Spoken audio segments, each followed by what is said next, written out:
For this video, I'm using the book that was illustrated by Inga Moore, which in my opinion is just a gorgeous, gorgeous book that is befitting of this wonderful title.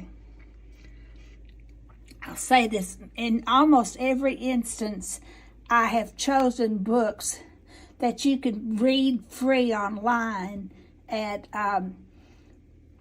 the Gutenberg Project, gutenberg.org. But I have many books, and I love beautiful books. For some people, the beauty of a book is not as important as it is probably for some others. But this is a beautifully produced book. It was done by the Candlewick Press. We'll talk about foreshadowing. The little robin on the title page is foreshadowing of a key figure in the rest of the book. Okay, here's the opening spread of the book, the Secret Garden. Look at this beautiful, beautiful illustration. Many, many, many. I've chose this book and this particular edition of this book for several reasons. In my opinion, it's a good study for kid-lit writers, for any writer really, but especially for kid-lit writers. It's a classic, and books are classic not because they're old. There are a lot of old books that are just dreadful, and there are a lot of new books that are just dreadful. But it's classic because it has a quality that has withstood the tradition of time. And then one of the things, and I'm going to be discussing things about this book and about Hodge Burnett's writing that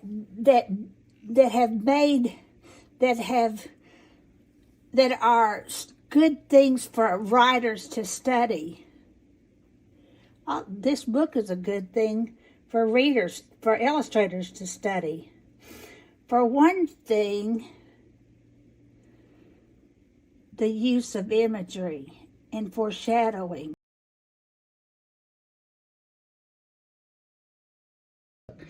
Okay, she's walking into the light. I'll be talking about the light. In the beginning of the book, Mary Lennox is a terrible, nasty little girl.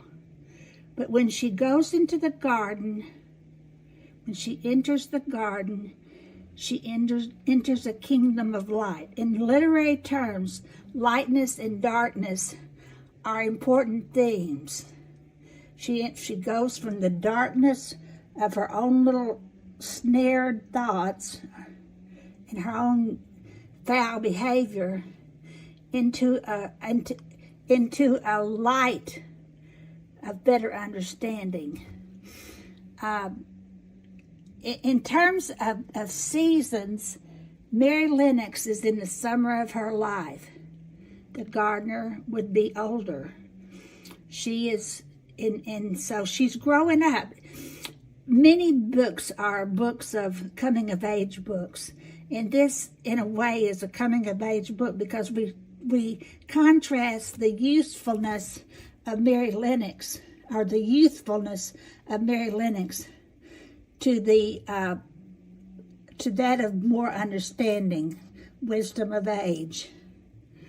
Okay, now then, this is the title page. Notice how, okay, let's see.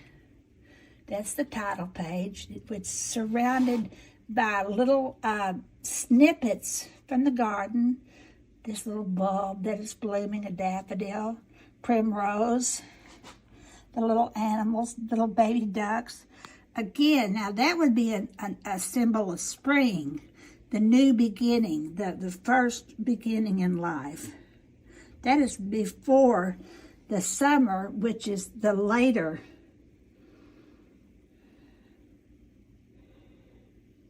Okay, it's just a beautiful, beautiful book. Again, we have our robin. Okay, that's the title page. Candlewick Press, illustrated by Inga Moore and published by Candlewick Press. This is the table of contents. Okay, notice that Moore keeps repeating the use of this robin. Is that important, illustrators? Yes, it is. It's very important. Key. The key is very important. The key to understanding, the key to growth, the key to the secret garden. New beginning, baby, the robin's babies, spring, youth, spring, new beginning.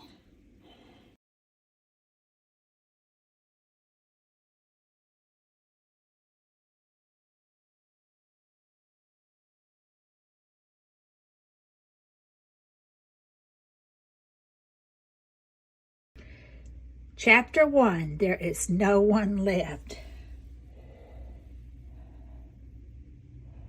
The book starts out with the protagonist, Mary Lennox, when she was living in India. Her father had a position with the English government in India. This book was published in 1911, which was about the time, not far from the time, that Rudyard Kipling wrote The Jungle Book.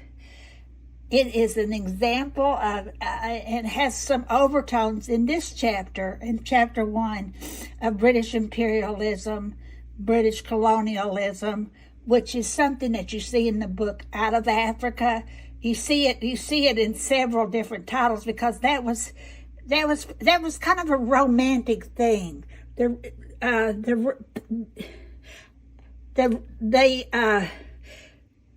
Frances Hodgson Burnett and Rudyard Kipling did not follow the romantic poets very, very long. William Wordsworth, different romantic poets, and they you see overtones of romanticism in their work. And one of the tenets of romanticism is an appreciation or a love of things that are far away. Frances Hodgson Burnett herself lived in several countries. She was born in England. It's easy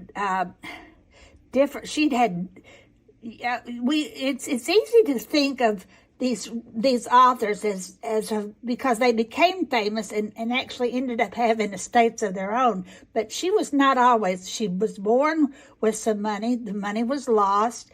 She went she and her father died. She and her mother and her brother, or whatever, her family, moved to the USA. She lived in Tennessee, which became almost impoverished in Tennessee, and then she lived in New York. She lived in Italy for a while. She lived in several different countries, and I think that's sort of something that is not hard to understand for a romanticist. The book, the Thwaite Manor in the Secret Garden, becomes an important image, important theme. Books as themes are important themes in many bits of literature. The fall of the House of Usher. The House of Usher is a main character in that book. The house in Natalie Babbitt's Tuck Everlasting is important. The house in William Faulkner's A Rose for Emily is important. Houses in much of literature speaks very strongly about the quality or the theme of the book itself, or the story itself. And I'll talk about more of that as we go along. But one of the things